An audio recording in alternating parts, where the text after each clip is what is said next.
10 years ago I thought I had the perfect life. Upper six-figure job, beautiful wife, clean house, 2 new cars, and a child on the way. My job made me happy and I was good at it, and the stability was great.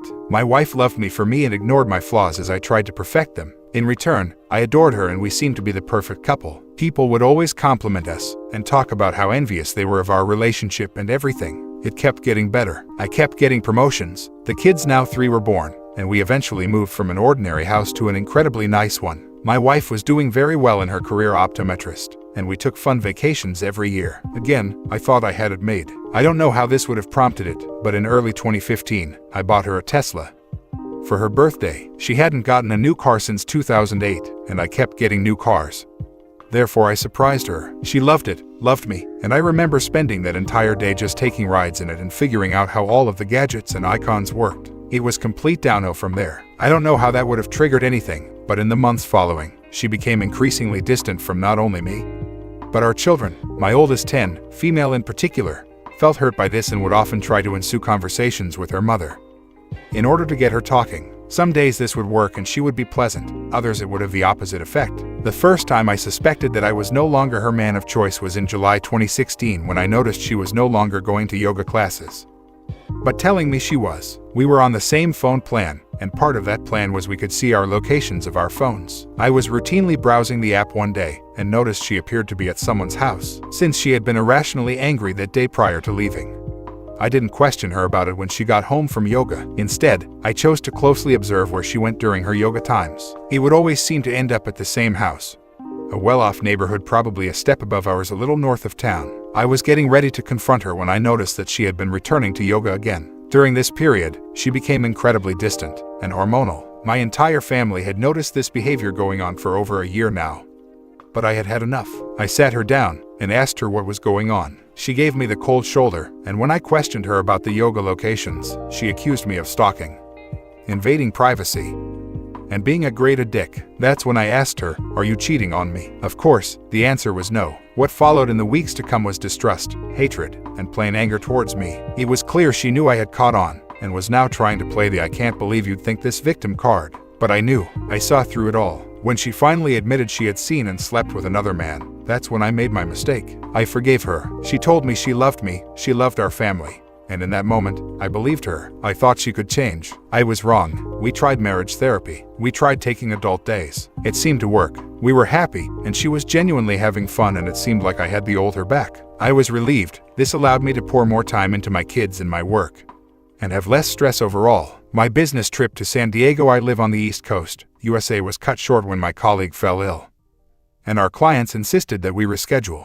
It was a hassle, but we caught the next flight out and returned home. I'm not sure why I didn't tell her I was coming home, but I just didn't. Maybe I wanted it to be a surprise. The only surprise I received when I pulled into the driveway was seeing a Ford SUV in my garage and finding not one, but 2 men in my bed with my wife. This all happened yesterday. I'm finally putting it into words. My wife started babbling when it happened, desperately trying to explain. I heard none of it. I walked out of my room, went to the basement, and poured myself a drink. I could hear the men upstairs leaving, and when I returned upstairs, it was my wife sitting there, clothed, with a sad smile on her face. She started talking, but I wouldn't have it. I told her to get out. I told her to get out of my house. I informed her that I'd get her stuff to her by the end of the week. She tried to pull the "what about the kids" bullshit, but I was just done. I'm sad, but not for her. I'm sad for my kids, and I'm sad for whatever poor soul she meets next. I will fight hard for my kids, but my biggest fear is losing them. I know the court will rule incredibly in favor of mothers. I hope they realize that I've spent the last 3 years doing my best to mend a broken marriage for my family,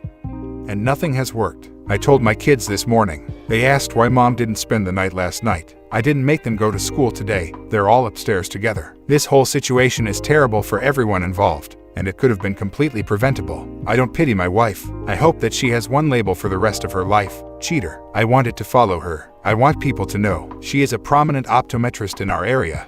This could very well hurt her business if word spreads, which it very well may. Thank you all for listening. If you have undergone something similar, I'd love to chat.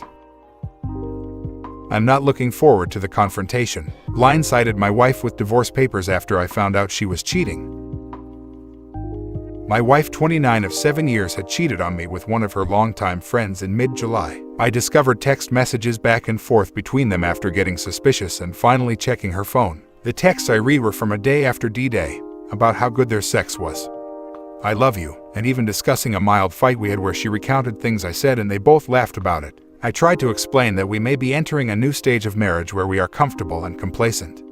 It might feel a little boring, but maybe that's just how things get once you're married for more than a few years. But she is convinced that is wrong and we've drifted apart, despite spending our days together full of good conversation, good sex, etc. She doesn't know that I know. I've talked to a lawyer and have divorce papers in the works. Note this is the second time she did this. The first time she cheated when we were dating. We had a 6-month split, worked things out, got back together and later married. On the rare occasions we talk about her past infidelity, I've told her if she ever does it again, we're done. We've been fine for 6 years with no problems. About a year ago she began getting a little colder and wouldn't accept my affection. Things like she didn't hug me back at all. I guess this distance culminated in her affair. Fast forward to today, I've known for 3 weeks and have been waiting for paperwork before confronting her. At first she was clearly not interested in me, but this week she seems to be feeling more guilty about her actions and a little more interested in me. She has been trying to do what she can to make up for her actions in her own way, all without us never talking about it. Like washing dishes, cleaning, cooking, all while refusing any help. It's like she is punishing herself. In my mind she has completely betrayed me and I can no longer trust her. She has caused me such pain and cannot possibly love me if she is able to do all that.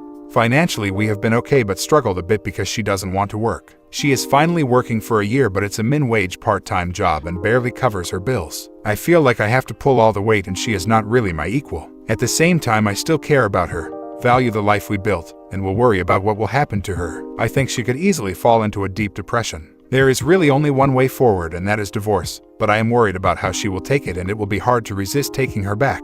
I almost wish she would happily leave with her new person. I know I have to divorce her, but not looking forward to the heartbreak, loneliness, and whatever else I can't even predict. How do I do this? I think I screwed up, or the cake. My cheating wife said I would never leave her, so I served her the next day. I, 32 male, have been married to my wife, 30 female, for 5 years.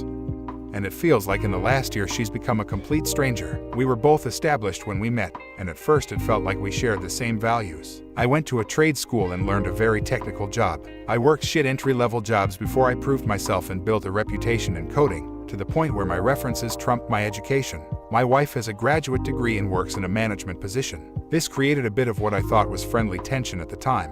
Early on, I bitched about middle management. I saw them as roadblocks between me and finishing tasks. My wife saw middle management as necessary for directing personnel and resources. Personally, I was stuck with a bad string of middle managers that thought code developers were modular and replaceable. They set unreasonable deadlines, promised features to clients, and created scope creep. Every time I told her about the next boneheaded thing my manager instituted, she always took his side. Note, she never met him. He sees things you don't, she says. After about a year of dating, I learned to stop telling her about my day at work if it doesn't involve days off or raises. I always felt like she resented the fact I didn't go back to school for a 4-year of graduate degree. She pushed about it early on before marriage, but when I broke down the loans and debt, she dropped it. She was relatively debt-free when we married, as was I. As I said, we were pretty close in earning power as well. About 2 years ago, I started working for a company that had an owner that talked to me directly. He saw value in me and my potential. I now make 50% more than my wife, and my manager is a guy that works well with me. While not a technical lead, he embodies what a scrum master should be. I would say he knows how to stay out of my way, but that makes it sound adversarial. He's a great supervisor. The first 4 years of marriage went great. Overall, I didn't complain about manager's form work and she didn't push me to dump thousands into a piece of paper and debt. We had fun, went on date nights several times a month, shared hobbies, cooked together, read books together, and watched movies together. When the first lockdown hit, we both worked from home. Our house is really nice, with 3 spare bedrooms for if we eventually had kids. One was already converted into an office for me, and when lockdown started, we converted the second one into an office for her. We both telecommuted, but we both had very different philosophies about it. I would get up, make breakfast, shower, shave, dress in a suit, then walk into my home office. I hate suits and ties, by the way, but it does put me in the mental state of okay, this is work time. My wife, however, rolls out of bed, eats breakfast, brushes her teeth, puts on a t-shirt and sweatpants and goes into her office with the iPad to play Candy Crush between emails. I guess I see it as work from home and she sees it as work from home. I digress. It's the weirdest thing how proximity can create distance. She has several meetings a day, and I can tell because she keeps her door wide open and I can hear them. I have one meeting a day, a scrum, and it's short. I close my door for mine. 5 months ago she said she felt insulted that I close my door for the daily scrum. I explained that it's for peace and to keep my mind focused on work. She said she felt like I was hiding something. I tried to keep up our hobbies together, but she brushed it off as we see each other all day as is. I should have pressed, but I didn't. I treated the lockdown as temporary, and maybe I shouldn't have. It got really bad when her company instituted a partial office reopening. She jumped at the chance to be part of the 50% of the company back in a rearranged office to allow social distancing. I don't blame her. I miss working at the office too, but my company hasn't opened up the offices yet. And as long as I have access to my dev environment, it really isn't needed. I think several of her other co-workers got into her head. She would stay after work to hang out with them, have drinks at a co-worker's place. I pressed and wanted to know more, but she was secretive and guarded. She became colder and colder too. It felt like I had a roommate and not a wife at that point. Last month, on a weekend, she put her old iPad on the desk and said, "Can you wipe this? I want to gift this to my niece." I shrugged. I often do that sort of thing for the family and didn't think much about it. Off she went to another company gathering and I switched on the iPad. Maybe my wife was becoming so brazen. Maybe she thought I wouldn't check it and just do a factory reset. Point is, I checked it and saw her messaging app. Pics, videos, IMs with her boss. They've been having an affair for 2 months. I can't describe the feeling in my veins. It was like my blood turned to ice. It reminded me of the scene in Equilibrium where the polygraph flatlined. I copied everything, packaged it into cloud storage I use for dev projects separate from work, and started looking for a lawyer. I didn't confront at first because I wasn't sure what I would do. The new sensation in my body felt like I was both numb and walking through water. She didn't notice or didn't care. By that point we were already dead bedroom. We were really in the roommate stage, I guess. I contacted a lawyer and he wanted to keep investigating and me to keep my mouth shut. He suggested I get a private investigator, and suggested a good one. For the last 4 weeks we were gathering evidence and he was preparing the filing for divorce. Be patient, he kept telling me. And my ice-filled veins and her indifference made it easy at first. Yesterday, my lawyer told me he had the filing almost ready. Our state is at fault, and the PI got photos, video, plus the texts. It was pretty much a slam dunk. Then, last night, I don't know what happened to me, but the ice turned to fire. She came home, late of course, and I don't even remember what she said to me. But I went off. I said I hoped it was worth fucking her boss. She turned mean, nasty, vindictive. She said I wasn't there for her emotionally. I was just lounging all day at home, even if I was earning the lion's share at home. I wasn't intellectually stimulating. I told her I had a lawyer and she laughed. She said my bluff was pathetic. There was no way I was leaving her. That even if I divorced her, she would get half my paycheck.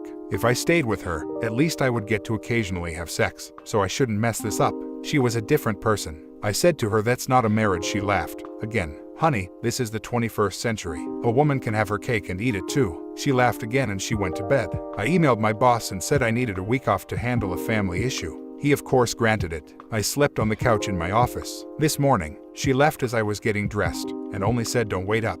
I went to my lawyer's office and he said he had the papers ready. He had a process server with him and asked how I wanted the papers served. I told him. My lawyer, bless him, laughed and said you better not. I've had so many people want to do a cutacy or revenge serving and I always talk them out of it. Judges don't have a sense of humor. He told me how this could cost me alimony or assets. I didn't care. Her words burned me. I wanted her burned back. The lawyer did his best to keep telling me not to, but he relented when he saw how serious I was about this. The process server, he heard my idea. He laughed as well and said you're my hero. I had to special order something, with a rush cost, sent the process server to pick it up, and deliver that, with the papers, to my wife's work. Process server told me what happened when he was done. He said he had to. He said he showed up at her office with the large box and papers. He found my wife talking and laughing with a group of co-workers and friends and asked her name. She confirmed and asked what it was about. He put the box on a nearby desk and opened it. It was a cake, one that you could get a custom image printed on and frosting. I didn't even know that was a thing until this morning. The image was an image of my wife and her boss in an embrace, clothed, but obvious what they were doing, with the words "Here's your cake. Eat it," piped and icing above the image. Process server put the papers next to the cake box on the table. You've been served. He said what happened next was a loud screech from her. At least 8 people in the office saw the cake. My wife freaked and swatted the large cake box off the table, where it fell on the carpet, but with the image still visible. Several of her co-workers started berating her, and she started crying and screaming. The process server took a hasty retreat. My phone blew up and I just kept sending her to voicemail. I don't bother reading her texts. She hasn't come home, but her mother texted me saying she is going to stay over there for now. The euphoric rush of the cake felt great, but as the hours pass, I am considering my lawyer's words now. Did I fuck this up?